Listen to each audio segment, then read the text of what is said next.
Conheçam a Doces do Imperador.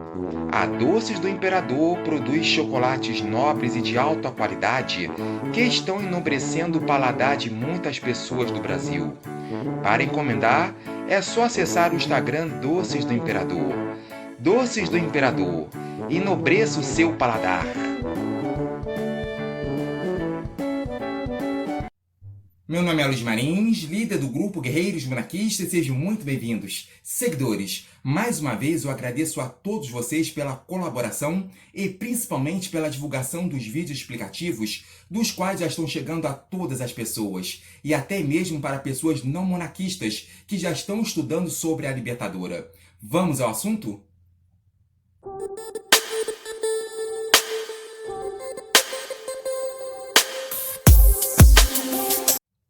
Coloquei essa capa para justamente explicar que o presidencialismo dos Estados Unidos não tem nada a ver com parlamentarismo à libertadora. Mas antes vamos ver o comercial antigo da Frente Republicana durante o plebiscito de 93.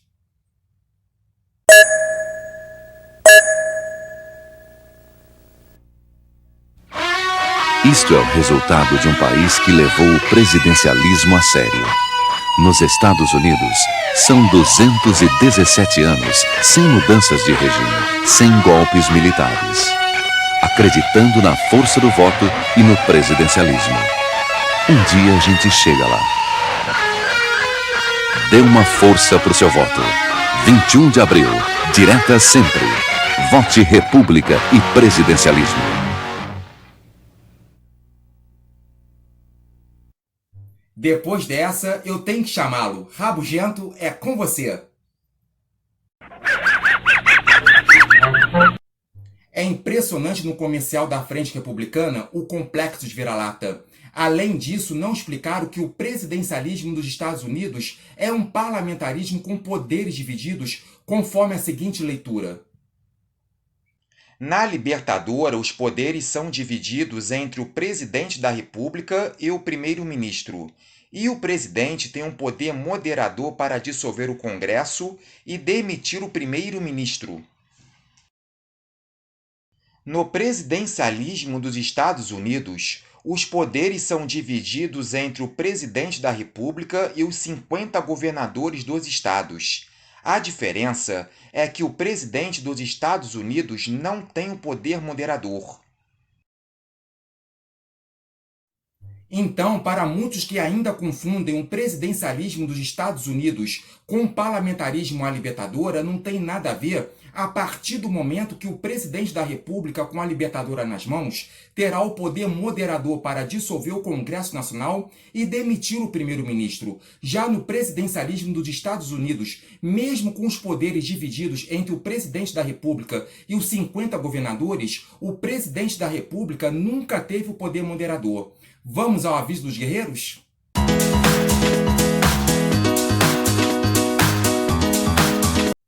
Agora, para finalizar, deixo com vocês um vídeo explicativo do nobre deputado federal Dom Luiz Felipe de Orleans e Bragança sobre a origem dos poderes divididos nos Estados Unidos. Tenham um excelente aprendizado e muito obrigado pela atenção de todos vocês. Ave Império do Brasil! Por que o sistema presidencialista dá certo somente nos Estados Unidos e dá errado para os vários países que copiaram o modelo norte-americano?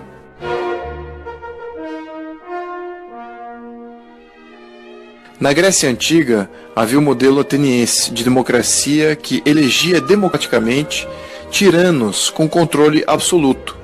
Várias cidades-estado gregas adotaram esse modelo e ele dava sempre errado, pois concentrava muito poder em uma só pessoa.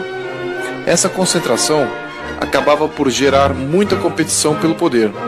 Além da competição extrema, quando um tirano sucedia o outro, alternava todo o sistema criado por o antecessor. O que resultava desse ciclo, ao longo do tempo, era a instabilidade política.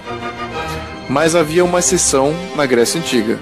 Enquanto os atenienses viviam depondo e repondo seus tiranos em sucessivas conspirações e golpes de Estado, no mesmo período, o modelo de governo dos espartanos se mostrava muito mais estável. Por quê? Em Esparta, não havia um modelo de tirania democrática ateniense. O poder executivo era dividido em dois. Haviam dois reis. Um tomava conta das questões externas, como as guerras, e outro, a administração pública interna. Além disso, havia uma assembleia eleita de aristocratas e plebeus. A competição entre esses poderes limitava mutuamente os poderes entre eles, criando freios e contrapesos entre si. Em 509 a.C., em Roma, os fazendeiros romanos se libertaram dos tiranos etruscos. Os romanos livres observaram atentamente os resultados dos diversos modelos de governo que existiam na Grécia, para determinar que tipo de governo iriam adotar. Sabiamente optaram pelo modelo espartano, mas com algumas variantes. Chamaram esse novo modelo de res publica, coisa pública, que, ao invés de 2 reis, haveriam 2 cônsules, e ambos seriam eleitos todos os anos. Os cônsules seriam orientados pelo Senado, que, assim como no modelo espartano, teria representantes eleitos da aristocracia e do povo. Uma conduta meritocrática e de serviço militar fora imposta, tal qual o modelo espartano, o que estimulou o espírito cívico nos novos líderes. Havia competição por honra dentre os senadores. Baseado nisso, a Constituição Romana foi gradualmente incluindo setores da sociedade que se destacavam na dedicação à causa comum, e os freios e contrapesos entre os poderes foram refinados. O sistema gerou tanta estabilidade e prosperidade nos primeiros 200 anos que boa parte dos vizinhos de Roma queriam se tornar cidadãos romanos, sem Roma precisar conquistar ninguém.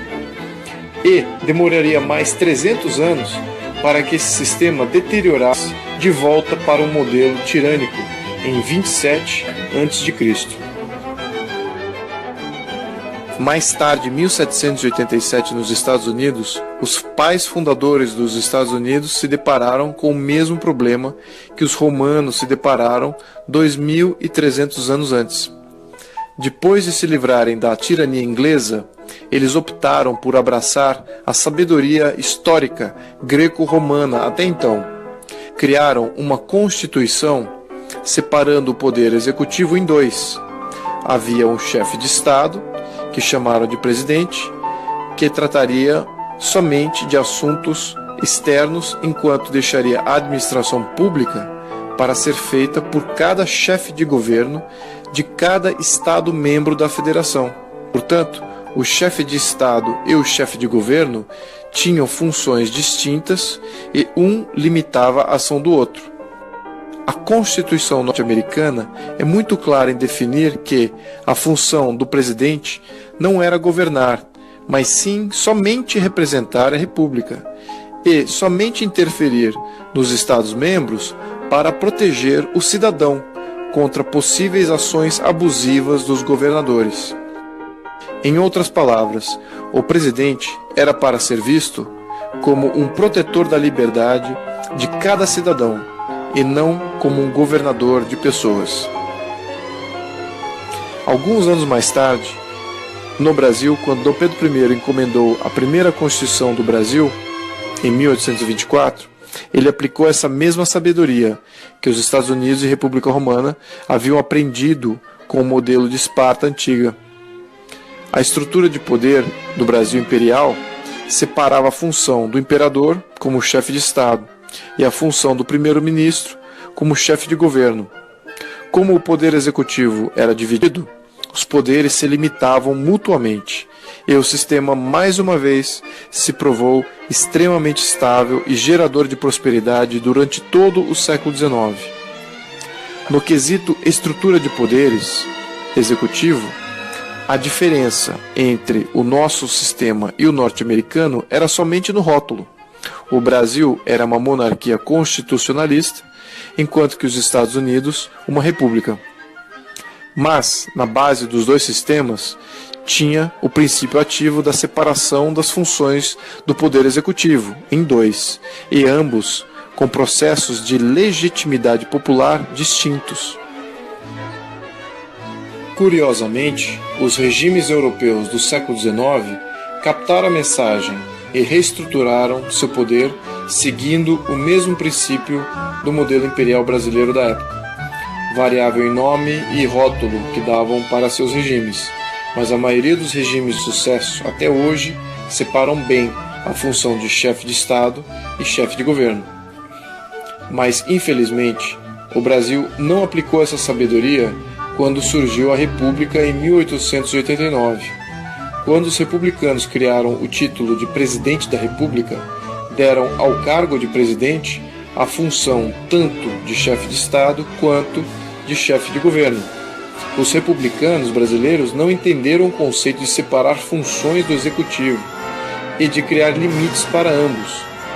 Tampouco se preocuparam em criar freios e contrapesos do poder executivo e dos outros poderes. Essa concentração de poder gerou muita estabilidade na República, pois os presidentes brasileiros tiveram poderes quase tirânicos. Desde a criação de nossa República, vivemos tendo que depor tiranos, semelhante à experiência das diversas cidades-estado grega na Antiguidade. Respondendo à pergunta inicial, o presidencialismo não deu certo no Brasil, pois o Brasil copiou somente o rótulo e não a estrutura de poder que traria o sucesso. O Brasil, na República, improvisou em nome da novidade. O brasileiro, portanto, paga o preço com instabilidade política e pobreza desde então. Os países que cometeram o mesmo erro que os republicanos brasileiros cometeram convivem até hoje com alta instabilidade política e alto índice de pobreza.